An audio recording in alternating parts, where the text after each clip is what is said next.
ne waliwo n'omusajja asussa obwenzi okitegeera salawo kimu oba tufudde basatu oba bana manye nti munnange na tunanoonyereza enzi kunagijjeewa mukyala mukulu yagiina ne manye nti ono yagiina oli yagiina ne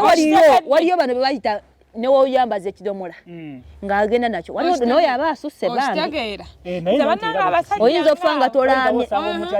si eno sirimu eyajja nenze mba njagala omwami wange omulungi oba osazeewo kwenda nkwata bulungi ongabe munnaye kati nno gwa nti wogenda mu mwezi omala mu wiiki 3 nti ye nze nsobola kugumiikiriza nnaku 2 ntegere nti ye tuteese tutule ku mmeeza tufuneyo naye ate n'omusajja nawe tonjoga kutuuka ofunye omukazi nze ndi mutini ofunye wa bbina ddene funa mutini asinga kitegeeza oyagala gwagenda okwenda kasooka mukubuuze nti wano